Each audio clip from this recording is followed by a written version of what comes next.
All right, welcome, welcome, welcome everyone. Thank you so much for coming out tonight. Thank you to the wonderful staff at the Hunter Museum for bringing this show here and having that foresight several years ago that this is a show you wanted to show here. And again, thank you to the Art Bridges Foundation because we are a tiny museum. So when your director was introducing the staff, there's myself and my curator, that's almost half of the museum of Spelman. So we do not have the capacity to tour a national exhibition, but Art Bridges made that possible for us. So thank you so much to Art Bridges for your longstanding partnership with us. All right, so Silver Linings celebrating the Spelman Art Collection.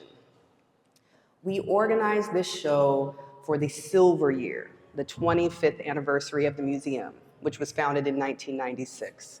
Which is funny because now so much time has passed, we're actually coming up on our 30th anniversary. Time keeps going on. So this is the first show that I did at Spelman, and it was the first show after 2 years of closure at Spelman in the pandemic. And so I think it's important to start here with this piece by Henry Ossawa Tanner. It's the oldest work in the show from 1909 to 1910. It takes a while to make a painting. And this is a really rare work of art to have a Tanner from this period, his blue period, looking at, this is one is called Christ and His Disciples Before the Last Supper. This is a work that is really a gem in the collection, and I think is a good intro to this exhibition because the mandate of the Spelman Museum, our mission, is to uplift art by and about Black women. But Spelman has been collecting work since long before the museum was founded in 1996. Tanner had a residency. He taught for a brief moment at the college and at the Atlanta University. So there was a personal connection. And like so many works of art, this was sitting in like a faculty office. Things were in conference rooms. And when the museum was founded, it all came together. So this is a story that is about the Spelman Art Collection that is deeper and vaster than the museum because we have works by male artists like Henry Ossawa Tanner, as well as, oh, Bearden's over there. Bearden's over here, but Kofi Bailey. And you'll just see really a kind of almost greatest hits. It's not all of the works in the collection. There's many others that are really great, but this felt like a nice, fresh selection that tells the story of the fact that many of these artists were not collected or exhibited at major museums like the Hunter, like LACMA, like the High Museum of Art in Atlanta during their lifetimes. And so in order to establish provenance, in order to gain legitimacy as an artist, it's important to have your work in museum collections. And so Spelman College was doing that work at a time when many other places were not, alongside many HBCUs. You are standing before a masterpiece. This is Faith Ringgold, who just passed away a couple years ago, titled Groovin' High. It's a 1986 quilt. Now, Faith Ringgold is really the first Black woman who was able to bring quilting into the mainstream as an artwork, as a Black woman. And this is one of her quilts where she has done both, you know, the stitching, but then she's painted figures onto it. So the idea of being able to break out of boundaries in order to convey the messages you want to say. And I'll tell you, when we had this on view at Spelman, when you walk into our original gallery, it's a very kind of dramatic entrance and there's a signature wall. So you always want to know that whatever's on that wall, the first thing you see is powerful. When we had this on view, this was the very first thing you see because it's such a vibrant image. It's a vibe. You know, it's called Reuben High. It's a party. It's from 1986. So you can imagine what's going on in this room and the energy.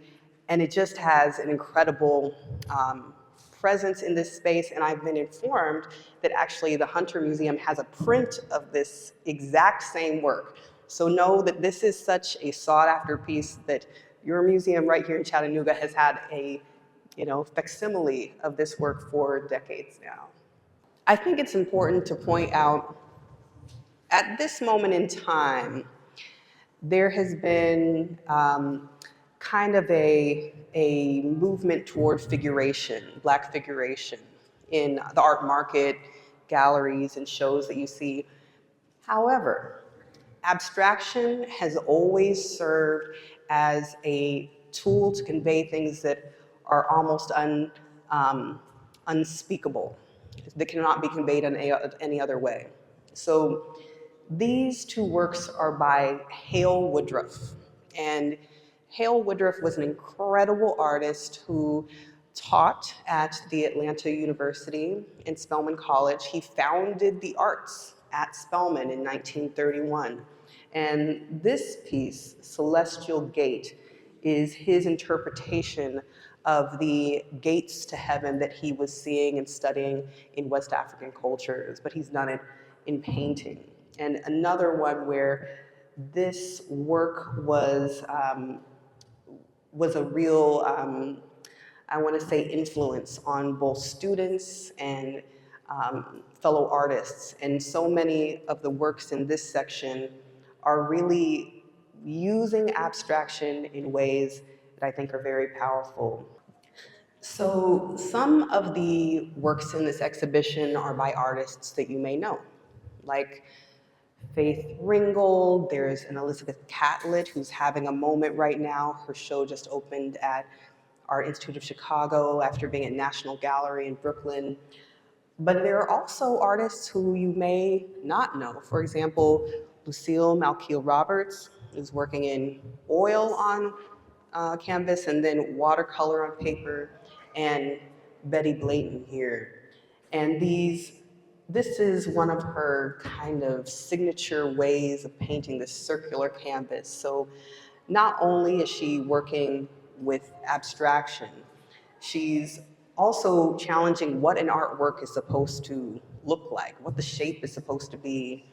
And for her, part of the circle is giving a nod to the circle of life and our connection to nature. Because I think sometimes, especially in the arts, it can feel very divorced from the trees and the soil. And she wanted to say that we're all connected.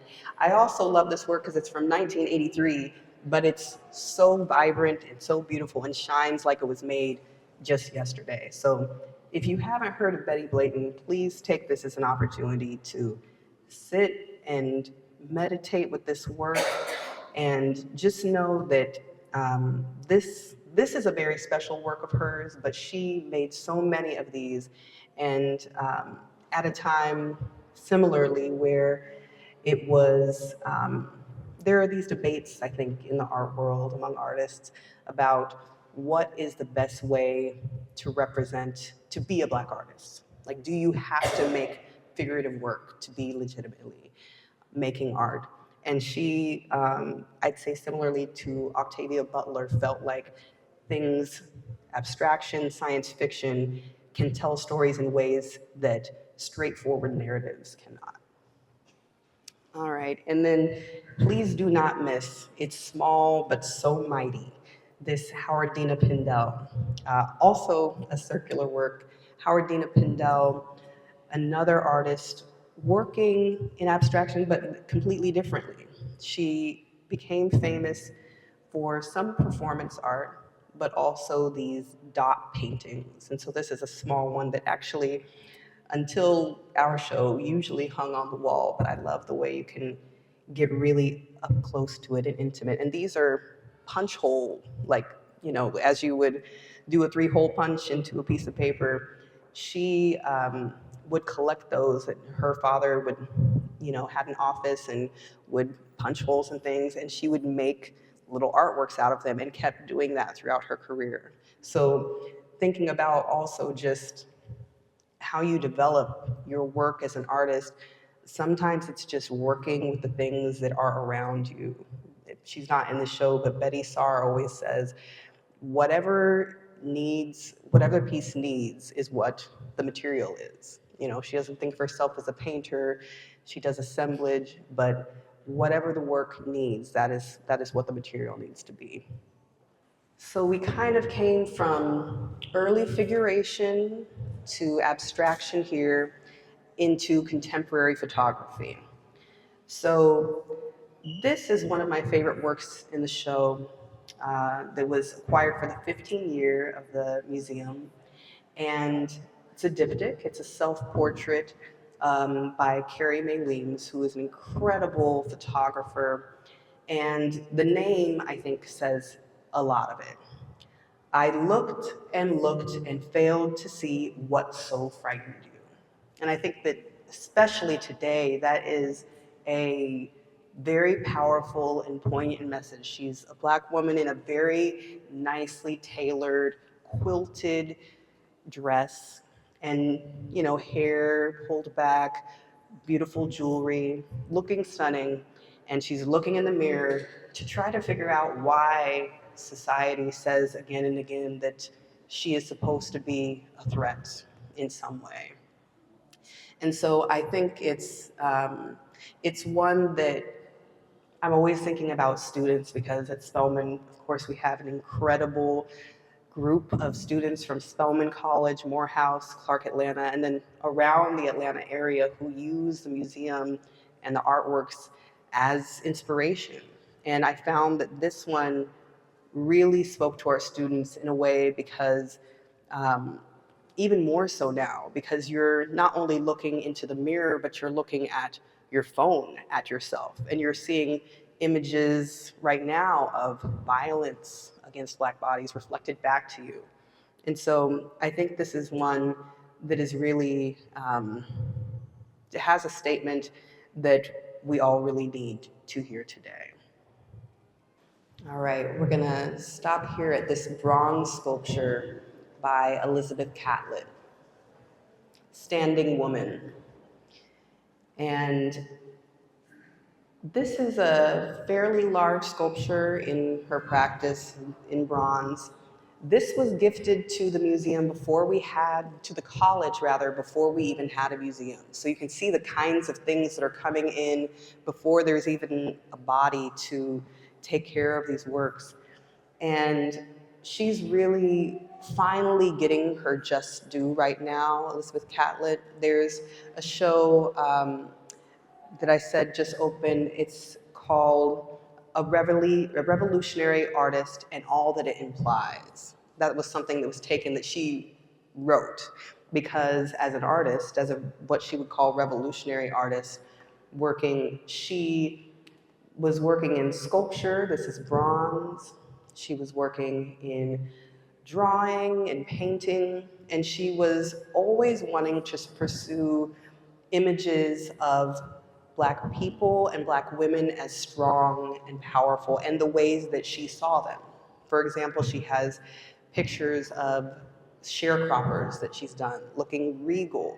And when you think of a sharecropper, a lot of times you're thinking about society and where people exist, and you're on the lower rung of society. But for her, those were the people she looked up to. So she created images showing people in the power and regalness that she saw them in.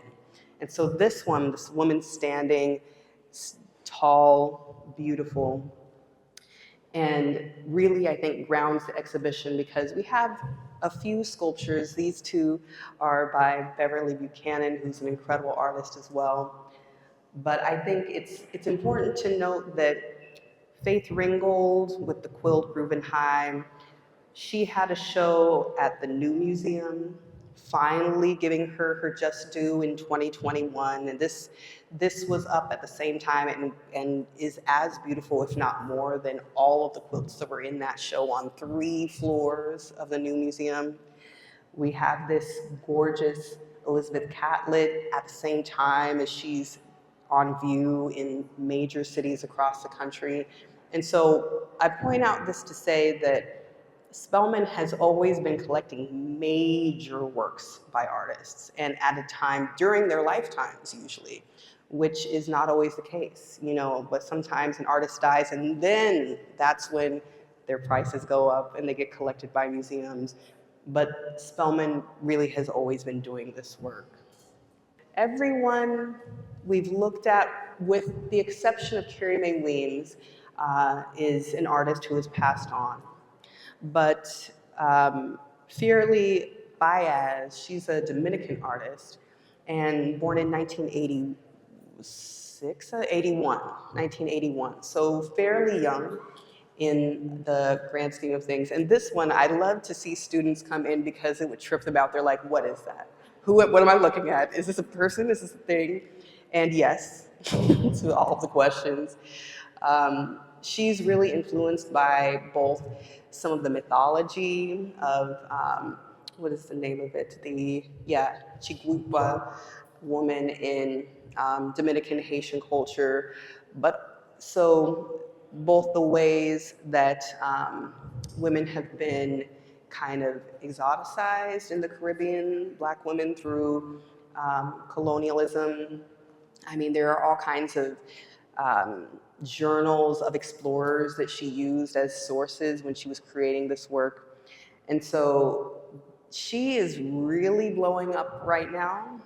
She's a very sought after artist at this moment in time, but Spelman got this work in 2016 when she made it, before she was really big. So one of the things I've always admired about Spelman Museum before I even arrived is that if an artist has a solo show there, they're either someone who should have had this show a long time ago, or they are just about to blow up. So it's a good place to go to learn about very important artists and to see kind of what the future holds. So I'd say this one is one that stands out for me. And I think we'll end over here with, oh yes. What's the name of this? Oh, the name of this, okay, it's long. Of Love Possessed, Lessons on Alterity for GD and FG at Local BSS. And so that Lessons on Alterity, that's from the Journal of an Explorer who went to Hispanica, the present-day Dominican Republic, and was reporting back on the flora and fauna and people, because of course everything is considered part of the landscape, including human beings at that time. And so part of this kind of creature she's made is a mythic creature in Dominican mythology, but also she kind of uses this image as a counter narrative to this idea that there were exotic fruits and exotic plants and exotic people, essentially, that are not so far removed from the nature itself. But it's a trip. I would definitely sit in front of this one for a while. But oh my goodness, the way the students would react to this, they're like, what is the hair, the fur, what is happening? And so I wouldn't say there's one specific interpretation. One thing that we try to empower the students to do at Spelman is to know that whatever your response is to the work is a legitimate response, especially when you're thinking about abstraction. I think sometimes people think, oh, I don't get it. But maybe it's just whatever reaction you have spiritually, visually to what you see, especially in relation to whatever the title is, because you can find bits and pieces of the artist's intention there too. All three of these works, and I love that we have them together, because sometimes an artist is known for one thing and gets famous for that thing, even though they do much more. And so she's definitely an artist who falls into that category. Beverly Buchanan was actually trained as a photographer, but she created these shacks. So one over here is made of metal, one is made of reclaimed wood, and she was trying to recreate images of homes that she saw in North Carolina. And then this is a self-portrait that she did. So totally different media. We go from sculpture, three-dimensional, and then onto something that's two-dimensional. These are images of her here that she's colored over in this mixed media portrait. And another one who just, I think, had a really beautiful, diverse practice. And I think that she is one that has yet to really be celebrated in the way that she should. But I was very thankful. This show is now on its fifth and final stop.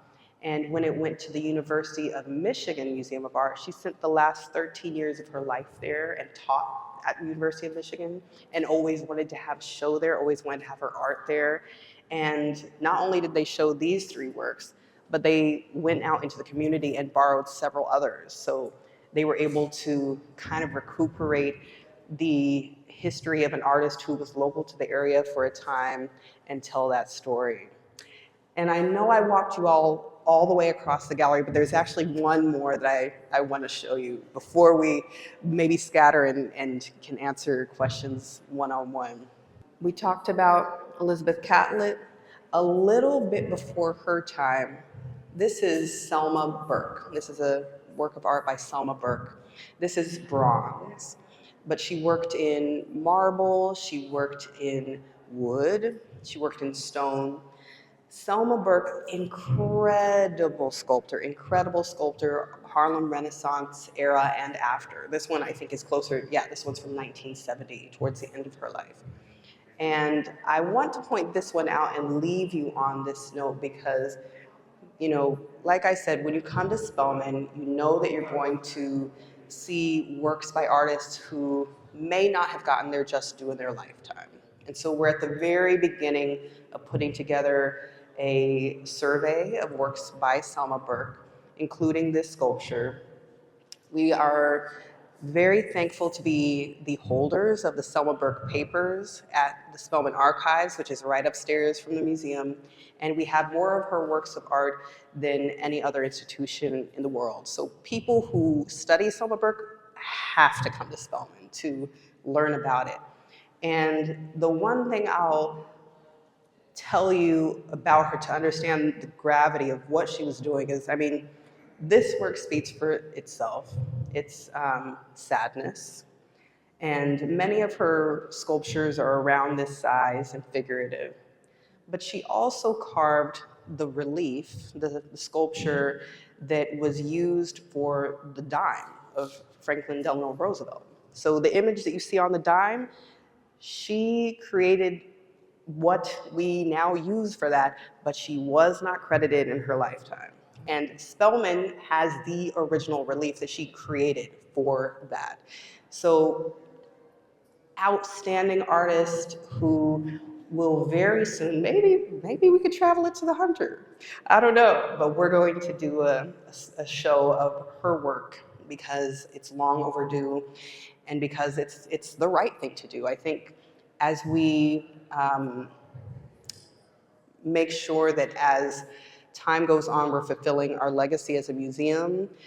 We're always thinking about the students and what they love, and they love contemporary art because they always want to be able to get to know the artist and follow them on Instagram. And it's just as, if not more important, to make sure that they know the history and near history. You know, she was creating just 50 years ago, 100 years ago. And so this is one that I think is very special for the artist and really is a small representation of what we have. And so everyone knows this is a small selection of the collection. There's about 800 works, including, I think we have about a dozen sculptures by Selma Burke and then almost 100 drawings. So this just really gives you a selective overview of what Spelman has been doing and what we plan to do in the future. So again, we're so thankful for people coming out tonight, and this is the first night. So tell people this is here because I didn't even tell you about Sam Gilliam over here with the green, who's incredible abstract artists. We passed right by the Romare Bearden. You know, there's Carrie McWilliams, there's Lorna Simpson, there's Renee Cox. You know, if you love photography, there's a little bit of something for everyone. And it's a story that really has to be told. This, you know, I think we're in a moment in the world where in some ways it's great to have diverse voices in museums, and sometimes it feels like I'm not sure if that's supposed to be the right thing to do, but I'll say at the Spelman Museum and Spelman College, our mission has remained steady from day one, and we are continuing it. And if anything, this moment is giving us more energy to make sure that we bring incredible programming and art to the world. So thank you so much for being here.